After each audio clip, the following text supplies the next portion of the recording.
विद्यार्थी मित्रांनो, मागील व्हिडिओमध्ये आपण समसंख्या, विषम संख्या आणि मूळ संख्या संबंधीची सविस्तर अशा पद्धतीची चर्चा केलेली होती.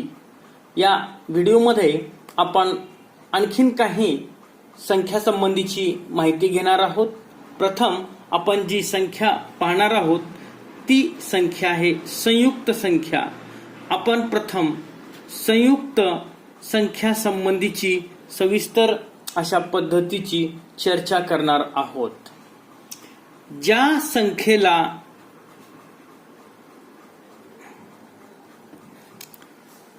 एक व तीच संख्या याशिवाय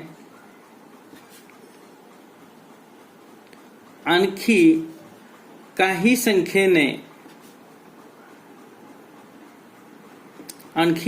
संख्येने पूर्ण भाग जातो त्या संख्यांना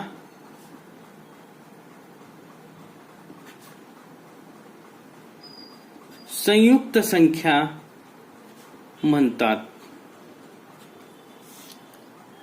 आता आपण मूळ संख्येसंबंधीची माहिती पाहिलेली आहे. मूळ संख्या म्हणजे काय, पुन्हा एक वेळेस आपण उजळणी करणार आहोत. ज्या संख्येला एक व तीच संख्या याच्याशिवाय इतर कोणत्याही संख्येने भाग जात नाही अशा संख्यांना आपण मूळ संख्या असं म्हणतो. म्हणजे मूळ संख्यांना फक्त दोनच विभाजक असतात, एक आणि तीच संख्या. आता याच्या उलट संयुक्त संख्येसंबंधीची आपण या ठिकाणी माहिती घेत आहोत. ज्या संख्येला एक व तीच संख्या याच्याशिवाय आणखीन काही संख्यांनी पूर्ण भाग जातो अशा संख्यांना संयुक्त संख्या असं म्हटलं जातं. आता आपण उदाहरणासाठी घेऊयात. उदाहरणासाठी 6 ही जी संख्या दिसतीये ही संख्या संयुक्त संख्या आहे. आता ही संयुक्त संख्या कशा पद्धतीने आहे हे आपण सिद्ध करणार आहोत. 6 या संख्येला 1 नी भाग जातो. ज्यावेळेस आपण 6 ला 1 नी भागलं त्यावेळेस याचा भागाकार किती आला, 1 6 6. भागाकार हा 6 आला. आता आणखीन या संख्येला 2 नी भाग जातो. बेत्रिक भागाकार 3 आला. बेत्रिक 6. अशा पद्धतीनं 6चे एकूण विभाजक किती आहेत, 4 आहेत. 1 2 3 आणि 6 हे एकूण 4 विभाजक 6चे आहेत. म्हणजे या ठिकाणी ही जी संख्या आहे ही संख्या संयुक्त संख्या आहे. आता या व्याख्येवरून आपण हे सिद्ध करणार आहोत. पहा, ज्या संख्येला एक व तीच संख्या, आता ही संख्या आहे आणि या संख्येला एक आणि तीच संख्या म्हणजे इथं दिलेली संख्या, म्हणजे ज्या संख्यांचे किंवा ज्या अंकाचे आपण अवयव पाडलेले आहोत ती संख्या. याच्या व्यतिरिक्त आणखीन काही संख्येनं भाग जातो अशा संख्यांना संयुक्त संख्या म्हटलं जातं. म्हणजे 6 या संख्येला 1 नी भाग गेला, त्याच्यानंतर या संख्येला 6 नी भाग गेला, त्याचबरोबर या संख्येला 2 नेही भाग गेला आणि 3 नेही भाग गेला. त्याच्यामुळं ही जी संख्या आहे ही संख्या संयुक्त संख्या आहे. आणखीन एक उदाहरण घेऊयात. 25. 25 ही संख्या संयुक्त संख्या आहे. लक्षात ठेवायचं, 1 न प्रत्येक संख्येला पूर्ण भाग जातो, फक्त 0 सोडून. 25 या संख्येला 1 न भाग जातो. ज्यावेळेस 25 ला 1 न भाग जातो त्यावेळेस त्याचा भागाकार काय येतो, दिलेली संख्या म्हणजे 25. एक नियम इथं परत आपण लक्षात ठेवणार आहोत. ज्यावेळेस एखाद्या संख्येला आपण 1 नी भागतो त्यावेळेस येणारा भागाकार ही तीच संख्या असते. इथं 25ला 1 न भागलं, येणारा भागाकार 25 आला. आता 25ला आणखीन कोणत्या संख्येने भाग जातो? या ठिकाणी विद्यार्थी मित्रांनो इथं लक्षात ठेवलं पाहिजे, ही संख्या विषम संख्या आहे आणि विषम संख्या असल्यामुळं समसंख्येनं या संख्येला भाग जाऊ शकत नाही. म्हणजे 2, 4, 6, 8 अशा संख्यांनी या संख्येला भाग घालत बसायचं नाही. फक्त आपण याला विषम संख्येने भागणार आहोत. 1 न भागल्यानंतर आता 3 न भागायचं. आता 3 8 24 आणि 3 9 27. 25 ही संख्या 24 आणि 27च्या मधली आहे. त्याच्यामुळं या संख्येला 3 ने भाग जात नाही. आता त्याच्यानंतरची संख्या 5. 5 5 25. आता या संख्येला 5 ने भाग जातो. पुन्हा येणारा भागाकार किती आहे? 5च आहे. परंतु 2 वेळेस आपल्याला तीच संख्या लिहायची नाही, कारण इथं 5 आणि इथं 5 जर आपण काढलं तर याचे 2 विभाजक 5 5 असू शकत नाहीत. आता हे निश्चित आपल्याला समजलं की आपण ज्या संख्येनं भागलं तोच भागाकार आलेला आहे. त्याच्यामुळं पुढील कोणत्याही संख्येने या 25ला भाग जाणार नाही. म्हणजे 25चे विभाजक म्हणजेच अवयव हे किती आहेत? 3 आहेत. कोणकोणते आहेत? 1, 5 आणि 25 आहेत. म्हणजे आता ही संख्या संयुक्त आहे, कारण या संख्येला 1 आणि तीच संख्या याच्याशिवाय 5 नही भाग गेलेला आहे. म्हणजे 1 आणि तीच संख्या याच्याशिवाय इतर कोणत्या तरी संख्येनं जर भाग जात असेल तर ती संख्या संयुक्त संख्या असते. आता 2 ते 100 मध्ये एकूण संयुक्त संख्या किती आहेत ते पाहूयात. 2 ते 100 मध्ये एकूण संयुक्त संख्या 74 आहेत. 2 ते 100 मध्ये एकूण संयुक्त संख्या जर आपण पाहिल्या तर त्या आहेत 74. त्याचबरोबर आणखीन एक महत्वपूर्ण अशा पद्धतीचा मुद्दा इथं आपण पाहत आहोत. 1 ही संख्या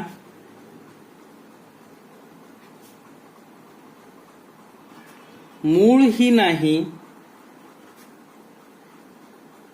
आणि संयुक्त ही नाही. म्हणजे 1 ही संख्या अशा पद्धतीची संख्या आहे की ती संख्या मूळ ही नाही आणि संयुक्त ही संख्या नाही. विद्यार्थी मित्रांनो, आताच आपण पाहिलेलं आहे की एकूण मूळ संख्या किती आहेत? 2 ते 100 मध्ये एकूण मूळ संख्या किती आहेत? 2 ते 100 मध्ये एकूण मूळ संख्या 25 आहेत. आता आपण 1 ते 100 मधील सर्व संख्यांचा अभ्यास करणार आहोत. पहा, 1 ही संख्या मूळ ही नाही आणि संयुक्त ही नाही, अधिक 25 मूळ संख्या आहेत, अधिक 74 संयुक्त संख्या आहेत. म्हणजे एकूण संख्या किती झाल्या? 100 झाल्या. 1 ते 100 मध्ये एकूण संख्या 100 आहेत. 1 अधिक 25 अधिक 74 या सर्वांची ज्यावेळेस आपण बेरीज करतो त्यावेळेस ती बेरीज 100 येते. संख्या प्रकार आपण पाहत आहोत आणि त्या संख्या आहेत जोडमूळ संख्या. जोडमूळ संख्या म्हणजे काय? प्रथम याची व्याख्या आपण लिहिणार आहोत. ज्या मूळ संख्यामध्ये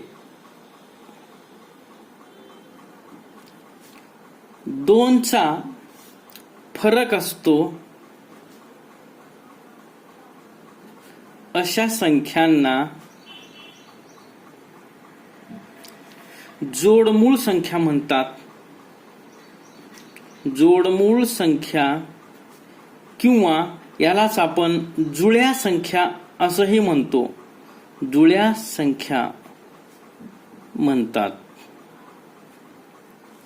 पहा, ज्या मूळ संख्यामध्ये 2चा फरक असतो अशा संख्यांना आपण जोडमूळ संख्या किंवा जुळ्या संख्या असं म्हणतो. आता 1 ते 100 मध्ये एकूण 8 जुळ्या संख्या आहेत किंवा 8 जोडमूळ संख्या आहेत. पहा, अत्यंत महत्वपूर्ण मुद्दा आहे. 1 ते 100 मध्ये 8 जुळ्या संख्या आहेत. आता आपण या 8 जुळ्या संख्या कोणकोणत्या आहेत हे पाहणार आहोत. तर या ठिकाणी ज्या जोडमूळ संख्या आहेत त्या जोडमूळ संख्या या मूळ संख्याच असल्या पाहिजेत. मूळ संख्या असल्याशिवाय त्या जोडमूळ संख्या होऊ शकत नाहीत. तर आता या जोडमूळ संख्या कोणकोणत्या आहेत पहा. या आहेत 3, 5. आता 3 आणि 5, 3 ही मूळ संख्या आहे आणि 5 ही मूळ संख्या आहे. या दोन्हीही एका पाठोपाठ येणाऱ्या मूळ संख्या आहेत आणि या दोघांमध्ये जो फरक आहे हा फरक 2चा आहे. 5 मधून 3 काढून टाका, 2 शिल्लक राहिलं. अशा पद्धतीनं 3, 5 ही जोडमूळ संख्या आहे. त्याच्यानंतर दुसरी जोडमूळ संख्या आपण या ठिकाणी पाहणार आहोत आणि ती जी आहे ती संख्या आहे 5 आणि 7.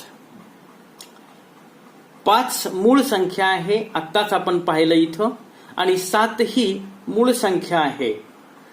5 नंतर 7 ही क्रमानं येणारी मूळ संख्या आहे आणि या दोघांमध्ये जो फरक आहे हा फरक सुद्धा 2चाच आहे. 7 वजा 5 बरोबर 2, म्हणून ही जोडमूळ संख्या आहे. त्याच्यानंतर पुढील जी जोडमूळ संख्या आहे ती आहे 11 आणि 13. 11 ही संख्या मूळ संख्या आहे आणि त्याच्यानंतर 13 ही जी संख्या आहे ही संख्या सुद्धा मूळ संख्याच आहे आणि या दोघातील जो फरक आहे हा फरक 2चा आहे. त्याच्यामुळं ही संख्या जोडमूळ संख्या आहे. त्याच्यानंतर आपण पुढे पाहणार आहोत 17 आणि 19. 17 मूळ संख्या आहे, 19 ही संख्या सुद्धा मूळ संख्या आहे आणि या दोघांमधील जो फरक आहे हा फरक 2चा आहे. त्याच्यामुळं ही संख्या जोडमूळ संख्या आहे. त्याच्यानंतर पुढची संख्या आपण या ठिकाणी पाहणार आहोत ती आहे 29 आणि 31.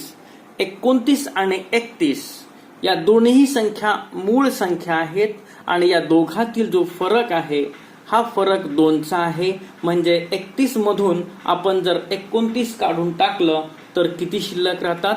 2 शिल्लक राहतात. त्याच्यामुळं 29 आणि 31 ही जोडमूळ संख्या आहे.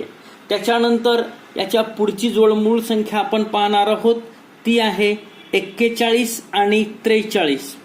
41 आणि 43 या दोन्ही संख्या मूळ संख्या आहेत आणि या दोघातील जो फरक आहे हा फरक 2चा आहे. 43 मधून 41 जर काढून टाकलं तर 2 शिल्लक राहतात. म्हणजे ही संख्या जोडमूळ संख्या आहे.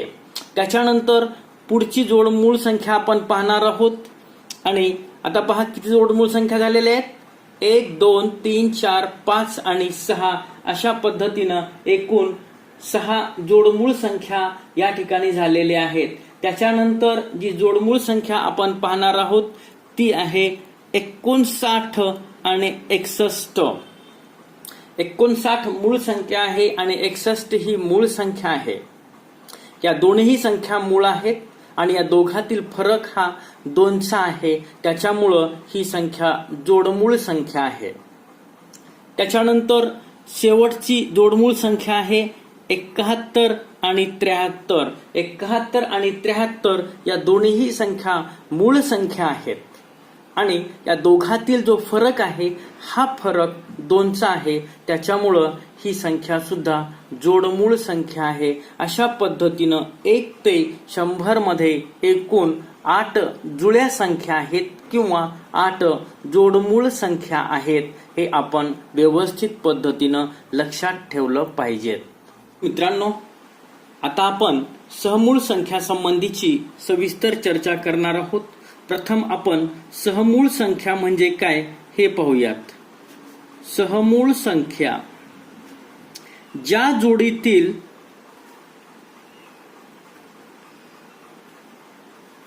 संख्यांचा एक हा एकच सामायिक विभाजक असतो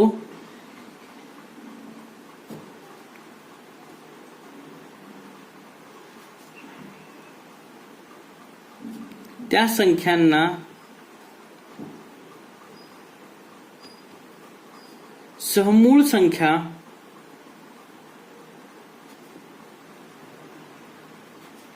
किंवा सापेक्ष मूळ संख्या म्हणतात. पहा, ज्या जोडीतील संख्यांचा एक हा एकच सामायिक विभाजक असतो.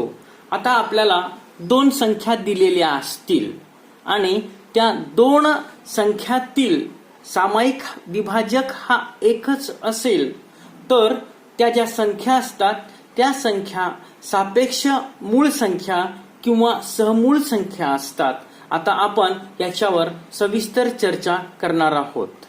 सहमूळ संख्या याबद्दलची आपण आता व्याख्या पाहिलेली आहे आणि त्या व्याख्येनुसार एक शब्द त्या ठिकाणी आलेला आहे आणि तो आहे विभाजक.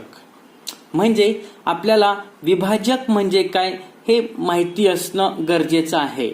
विभाजक माहिती असल्याशिवाय आपण सहमूळ संख्या ओळखू शकत नाही. त्याच्यामुळं प्रथम आपण विभाजक म्हणजे काय हे पाहूयात. विभाजक म्हणजे अवयव. त्याला आणखीन एक दुसरा शब्द आहे, तो आहे अवयव. आता 20चे आपण अवयव पाडणार आहोत. अवयव पाडणे याचा अर्थ 20ला कोणकोणत्या संख्येने भाग जातो हे शोधणे. 20ला 1ने भाग जातो. दिलेल्या संख्येला 1ने निश्चित भाग जातो. फक्त 0ला 1ने भाग जात नाही. ज्यावेळेस आपण एखाद्या संख्येला 1ने भागतो त्यावेळेस येणारा जो भागाकार आहे तो भागाकार तीच संख्या असते. आता आपण 20ला 1ने भागलो त्याच्यामुळं याचा भागाकार 20 येतो. आता हा भागाकार आपण उजव्या बाजूला लिहिणार आहोत. आता 1 डावीकडे लिहिलं, 20 उजवीकडे लिहिलं. याचं कारण काय? याचं मुख्य कारण असं आहे की आपल्याला सहज पद्धतीनं लवकरात लवकर याचे काय काढता यावे, अवयव काढता यावे. त्याच्यामुळं 1 डावीकडं आणि उजवीकडं 20 लिहिलं. त्याच्यानंतर आता ही संख्या समसंख्या आहे त्याच्यामुळं या संख्येला 2ने भाग जातो म्हणून इथं 2 लिहा. 2ने भागल्यानंतर येणारा जो भागाकार आहे हा भागाकार आपल्याला उजवीकडे लिहायचा आहे. ज्यावेळेस आपण एखाद्या संख्येला 2ने भागतो त्यावेळेस मिळणारी संख्या ही त्या संख्येच्या निमपट असते. निमपट म्हणजे अर्धी. तर 20च्या अर्धी संख्या कोणती आहे? 10 आहे. आता ही संख्या 10 इथं लिहिलेली आहे. त्याच्यानंतर आता 20ला 3ने भाग जातो का पाहूयात. 3 संग 18, 3 7 21. 20 ही संख्या 18 आणि 21च्या मधली संख्या आहे म्हणजे 20ला 3ने भाग जात नाही. त्याच्यानंतर 4 पाहिजे आपल्याला. 4 पंचे 20 इथं लिहिलं आपण 4 आणि येणारा भागाकार उजवीकडं. आता 4च्या नंतर 5 हा लागलीच अंक आलेला आहे. त्याच्यामुळं 20चे आणखीन कोणतेही विभाजक निघू शकत नाहीत. आता 20चे विभाजक किती आहेत? 1 2 3 4 5 6. 20चे विभाजकांची संख्या 6 आहे. म्हणजे 20चे एकूण 6 अवयव आहेत. आणखीन एक आपण उदाहरण घेऊयात. 32 या संख्येचे विभाजक म्हणजे 32 या संख्येला कोणकोणत्या संख्येने भाग जातो ते आपण शोधूयात. 32ला 1 भाग जातो. ज्यावेळेस आपण इथं 1 लिहिलं त्यावेळेस आपल्या उजवीकडं दिलेली संख्या लिहायची आहे. 32 आपण उजवीकडं लिहिलं. 32 ही संख्या सम आहे कारण या संख्येच्या एकक स्थानावर 2 हा अंक आहे. त्याच्यामुळं ही संख्या सम आहे आणि समसंख्येला 2 ने भाग जातो म्हणून इथं 2 लिहा.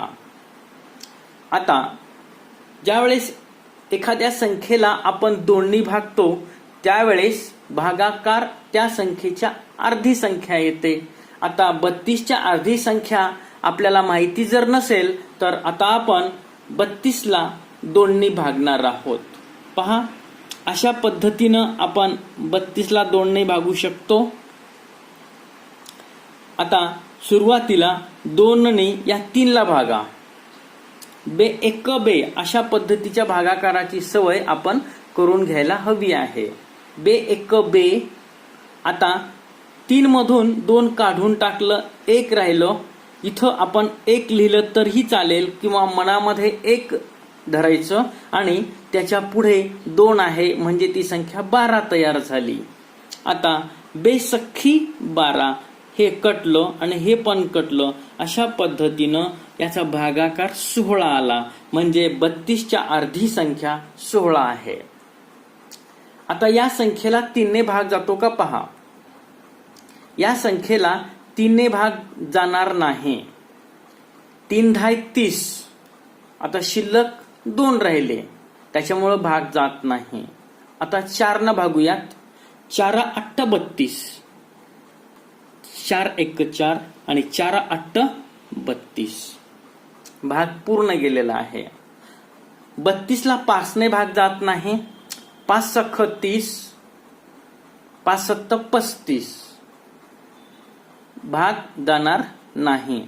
पुढे 6 नही भाग जात नाही आणि या संख्येला 7 नही भाग जात नाही आणि या संख्येला 8 न भाग जातो आणि 8 न भाग जातो हे आपण याच्या पूर्वीच काढलेला आहे.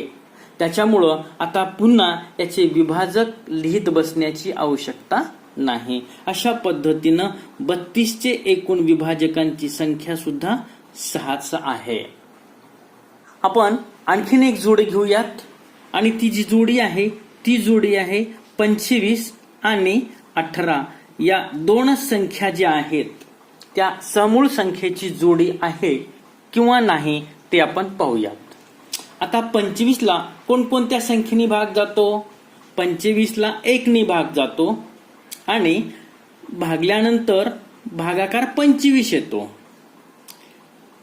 आता ही संख्या विषम आहे त्याच्यामुळं समसंख्येच्या पाढ्यामध्ये विषम संख्या नसतात. त्याच्यामुळं या संख्येला 2 4 6 8 या संख्येने भागत बसण्याची आवश्यकता नाही. आता आपण या संख्येला 3 न भागूयात. 3 8 24. 3 9 27. 25ला 3 ने भाग जात नाही. आता 5 ने भागूयात.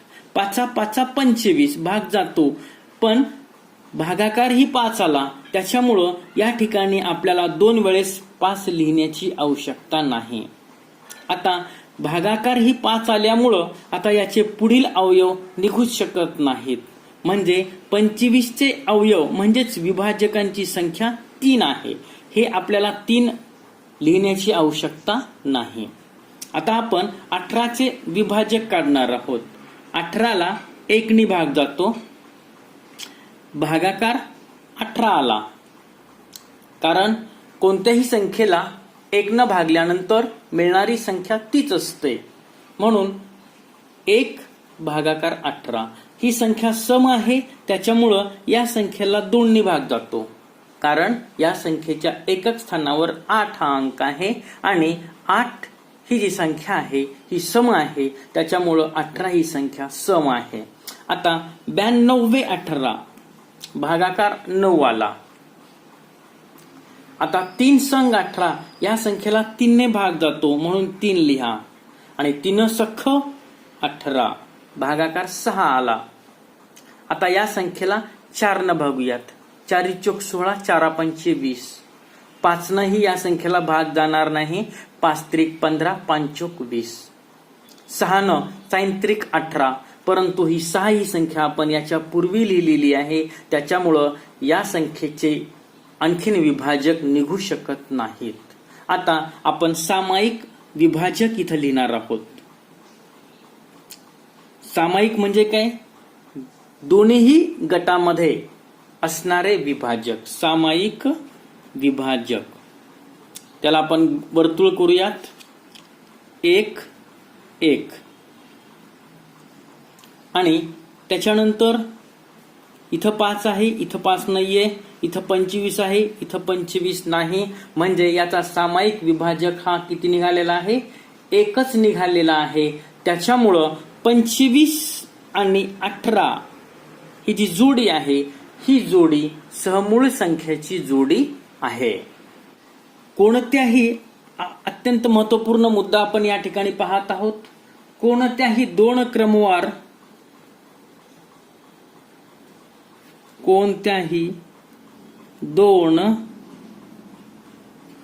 क्रमवार संख्यांची जोडी ही सहमूळ संख्येची जोडी असते.